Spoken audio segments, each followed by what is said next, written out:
The Gospel according to Matthew chapter 9, beginning from verses 1 to 8.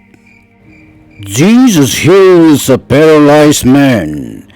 Jesus stepped into a boat, crossed over, and came to his own town. Some men brought to him a paralyzed man, lying on a mat.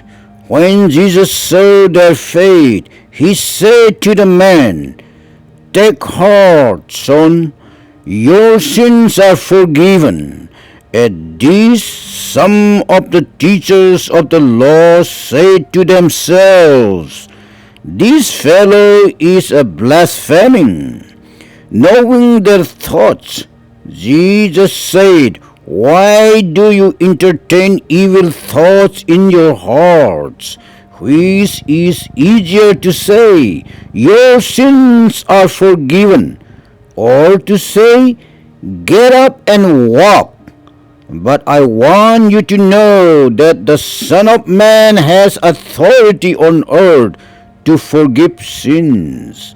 So he said to the paralyzed man, "Get up, take your mat and go home." Then the man got up and went home.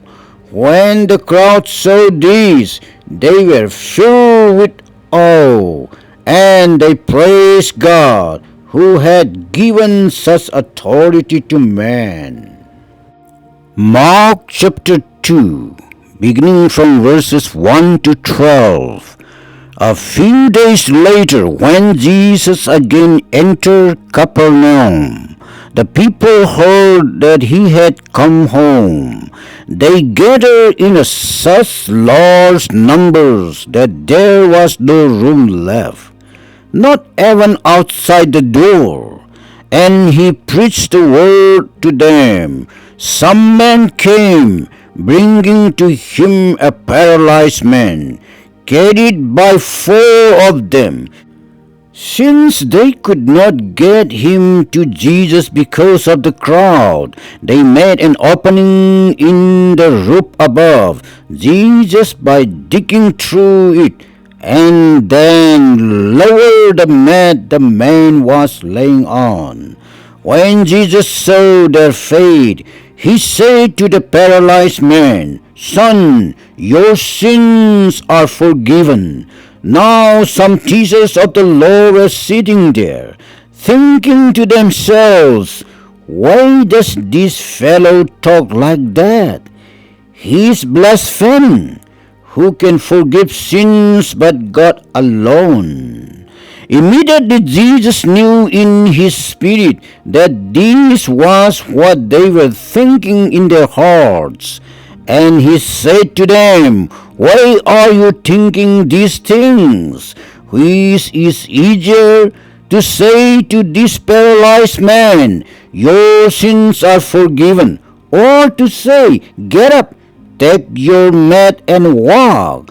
But I want you to know that the Son of Man has authority on earth to forgive sins."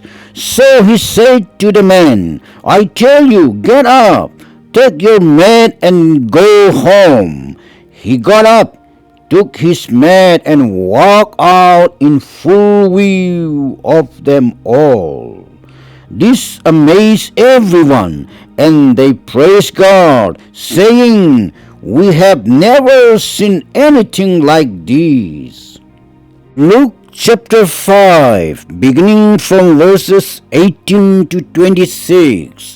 Some men came carrying a paralyzed man on a mat and tried to take him into the house to lay him before Jesus.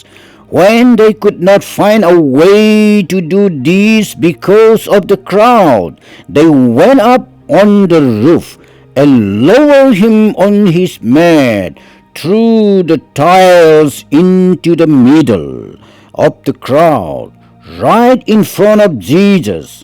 When Jesus saw their faith, he said, "Friend, your sins are forgiven." The Pharisees and the teachers of the law began thinking to themselves, "Who is this fellow Who speaks blasphemy? Who can forgive sins but God alone? Jesus knew what they were thinking and asked, "Why are you thinking these things in your hearts? Which is easier to say, 'Your sins are forgiven,' or to say, 'Get up and walk'? But I want you to know that the Son of Man has authority on earth to forgive sins." So he said to the paralyzed man, "I tell you, get up, take your mat and go home." Immediately he stood up in front of them, took what he had been lying on, and went home, praising God. Everyone was amazed and gave praise to God. They were filled with awe and say, "We have seen remarkable things today."